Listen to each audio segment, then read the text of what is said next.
Hello, I'm Peter Joseph, and welcome to the Why I Advocate campaign. You can learn more about this at the zeitgeistmovement.com, where we're basically trying to get people from around the world to discuss why, in a very concise manner, they advocate the Zeitgeist movement, the Venus Project, and of course a resource-based economy. So for me, to make this concise, which is very difficult for me at times, I'll give three basic overlaying points. The first, I think, is best summarized by St. Timothy, and that is, "For the love of money is the root of all evil." And I think, historically speaking, you'll find that to be the case. Even in many things that tend to be aberrated for the sake of aberrated, seemingly unrelated to finance, you'll tend to find underneath the surface there's something causal occurring within the system itself. For example, there's a great deal of violence occurring in the United States.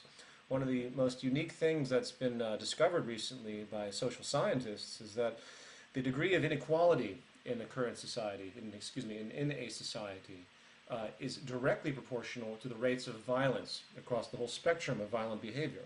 So it's economic attributes that can relate to seemingly aberrated acts of violence, even random shootings and things of such. So these are important factors to take into account, and there's a lot of evidence regarding this information. The stress of this society is underlined, based economically, and it leads to all sorts of social distortions and neuroses, addictions, and problematic behaviors, not to mention physical illnesses and everything else. So the love of money is the root of all evil on multiple levels. Second point I would like to make is that, well, very simply, money isn't needed. Money's not necessary anymore. The values that we have permeating in this culture are distorted, and they generate more sickness than anything positive, more sickness than progress. People function essentially in two different capacities in the modern world. They're either parasites or they're prostitutes. Sorry to be blunt about it, but that is the firm reality across the entire spectrum, regardless of how you look at it. There's a subservience attribute to what this system demands, and it always blows my mind when people think that there's something free about the world that we live in. Freedom is not even a nuance of the system that we currently live in. It's not based on freedom whatsoever. If it was, it would be completely different, in fact, much closer to a resource-based economy. But that's an aside.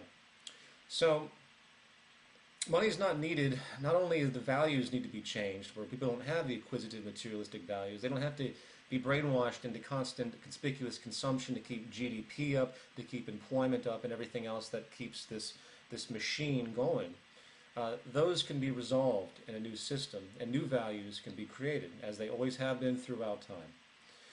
A second part to that, which I think is important to bring up, is that the efficiency that we're capable of doing, capable of having, the ability to create access abundance, the ability to take care of the basic needs of all the world's people, the ability to elevate our technology to levels that we probably can't even imagine, is intrinsically stifled by this very system because of the cost efficiency mechanisms and all of the profit attributes that make it virtually impossible for the best of anything to be created. We could raise society to the state of present-day knowledge, which, if you analyze today, we're probably about 100 years behind, to be perfectly frank. Maybe a little extreme on that note, maybe more to the effect of 60 years behind, but I think somewhere between 60 and 100 years behind is where we exist today.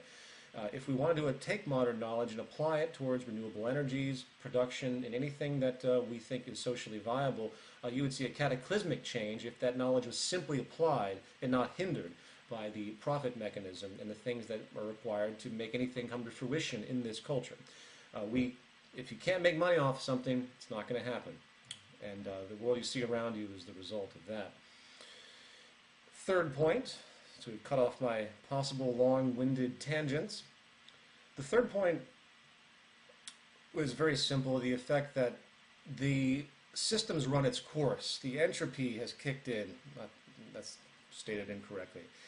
The system is breaking down, excuse me, and there's nothing that's going to stop that breakdown if the mechanisms of the monetary system are adhered to. It's only if the mechanisms are bypassed and, say, gigantic amounts of debt relief is assumed, or things of that nature, or Manhattan projects, if you will, for, say, renewable energies. Those are the only things that are going to slow the decline of the current system, which has been breaking down for at least 70 years now. We don't see it because we live it. We're in the box, remember. So as this system continues to fail, as the wars increase, as the social stresses increase, as the divisions of society increases, you're going to see a lot of social instability. And it's about time people realize that there's no solution anymore within the current order. We're going to have to do something different. We have to change our way of thinking if we expect to resolve this and to create a stable society, a steady state society that can actually take care of the 7 to 8 billion people that are on this planet, are going to be on this planet. So I'm going to leave it at that. Loose distinctions, but I hope everyone will go to the zeitgeistmovement.com and look into those points. And thank you for your time, and I hope to see a flood of such testimonials from all of you in the near future. Thank you.